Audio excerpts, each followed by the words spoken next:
bem, a gente está de volta no seu rádio para falar sobre um assunto muito importante, que é a questão da nova concessão de pedágio. Importante, né, Riva? Porque às vezes a pessoa está no carro agora, circulando aqui em Curitiba, em Londrina, em Maringá, e aí... O assunto é pesado, é maçante, mas ele é fundamental. Fica pensando que burocrático, mas na verdade não é nem um pouco, porque você vai viajar aqui, vai passar pelas praias, vai ter que pagar, o alimento que vem para você... Tem o custo lá. Tem o custo do pedágio. E é com o nosso dinheiro, né? Você tá trabalhando aí hoje, tá no carro circulando. Muito do que mantém a máquina pública, se não a maior parte, vem exatamente do seu esforço aí.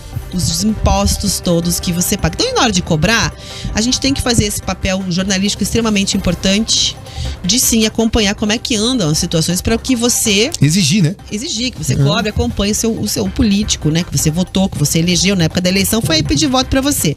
Agora, na hora de te devolver, tá fazendo o quê para resolver essa bucha chamada concessão de rodovias aqui no Paraná? Então, vale dizer o seguinte...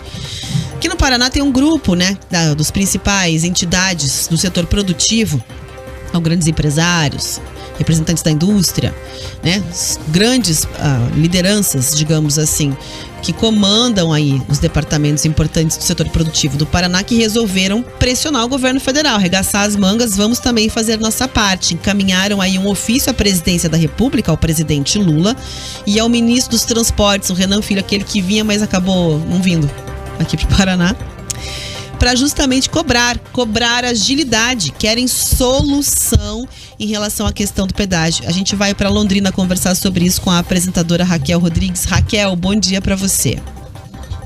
Bom dia para vocês, é isso mesmo, esse G7, né, que é composto aí da FACIAP, FEComércio, FAEP, FIEP, Associação Comercial do Paraná, FETranspar, FECOPAR, decidiu então enviar esse documento que destaca que com o término das concessões do pedágio em novembro de 2021 e a desativação de 27 praças de pedágio no chamado Anel de Integração, as rodovias começaram a se deteriorar e as manutenções não são constantes nesses trechos.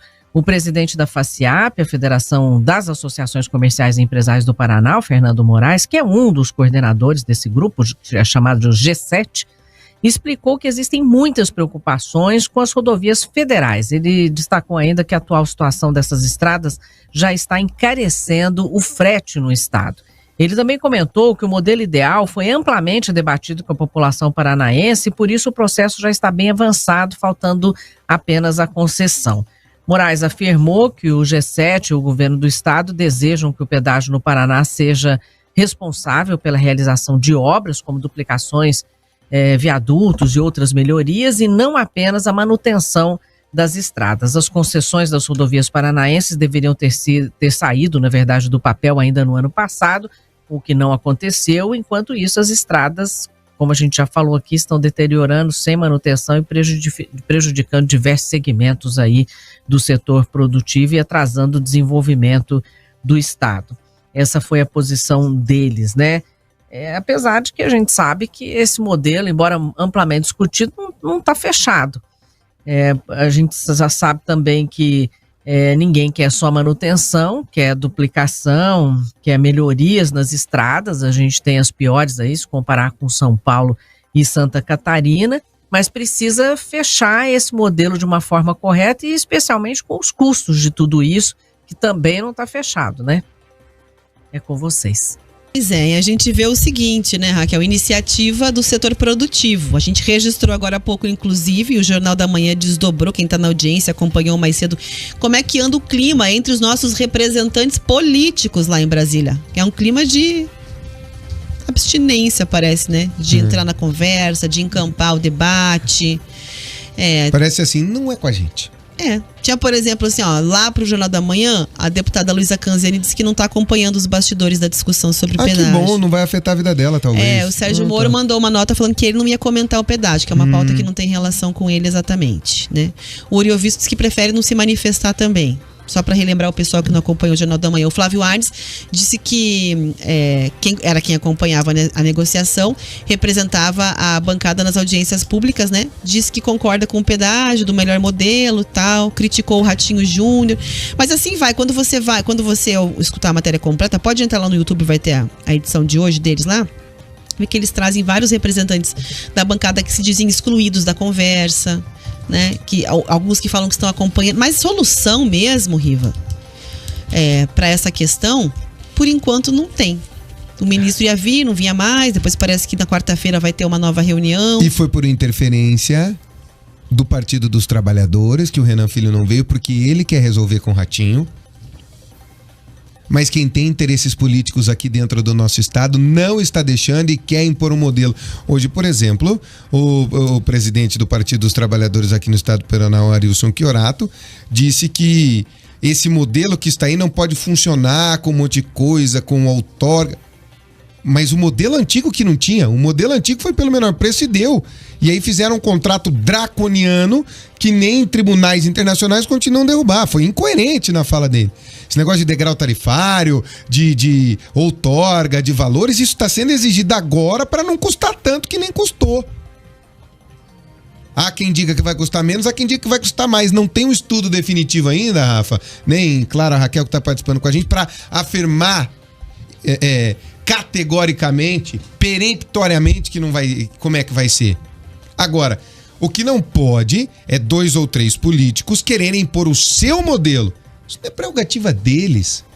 Cadê a reserva institucional? Isso é prerrogativa do governo do estado, do governador, da figura que nós elegemos para nos representar nessas negociações, do presidente da República, da figura que foi eleita pela maioria dos votantes desse país para resolver esse problema.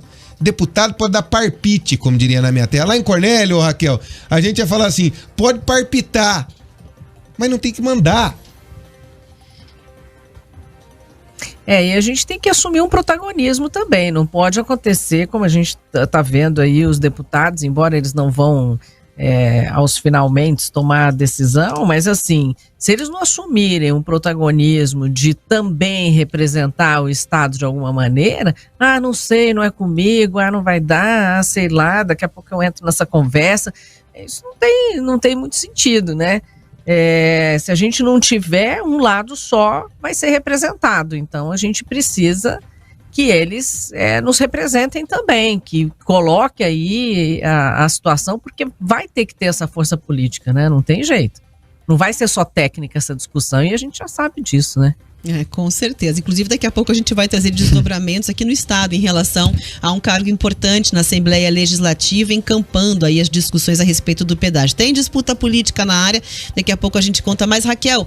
Mas eu tenho que te perguntar, antes da gente encerrar a participação, obviamente, sobre as chuvas, né? A gente acompanhou exatamente o que vem acontecendo aí na região. Vou pedir mais detalhes do que houve aí com relação aos alagamentos, as casas alagadas, desabrigados, chuvas e tudo mais.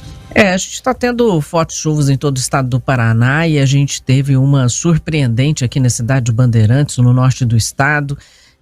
Durante o final de semana choveu mais de 160 milímetros na cidade, ocasionou uma formação de tromba d'água no Ribeirão Água das Antas e também no Ribeirão Água do Caixão. Mais de 1.000 pessoas do município foram impactadas de uma maneira bastante forte lá. Ao todo, 12 bairros foram afetados, 20 casas foram completamente destruídas, fora aquelas que tiveram...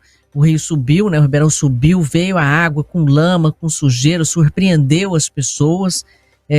Muitas tiveram, a água chegou até 1 metro dentro da casa, e de acordo com a nossa equipe que foi acompanhar a situação lá em Bandeirantes, a população desabrigada está no colégio da cidade, em casas de parentes e amigos. As perdas foram bastante significativas. De acordo com a Prefeitura de Bandeirantes, até o final da semana será possível confirmar todos os prejuízos, mas eles já decretaram aí estado de calamidade pública, estão esperando a ajuda do governo estadual e federal para essa reconstrução, considerando que a cidade tem 30 mil habitantes apenas, né? E as aulas tiveram que ser suspensas, eles já estão pensando em aluguel social para essas famílias que perderam absolutamente tudo. A gente tinha muita gente desesperada, chorando por lá, né? Pelo menos garantir esse aluguel social por 180 dias. E no meio desse caos todo, felizmente não houve desaparecidos e também não foram registradas mortes. Mas a situação é bem tensa e a chuva vai continuar. Obrigada, Raquel, pelas informações, obrigada pela participação. A gente volta a falar amanhã e mais informações, obviamente, se acompanha também ao longo da programação da RIC TV Record. Agora, 11h49.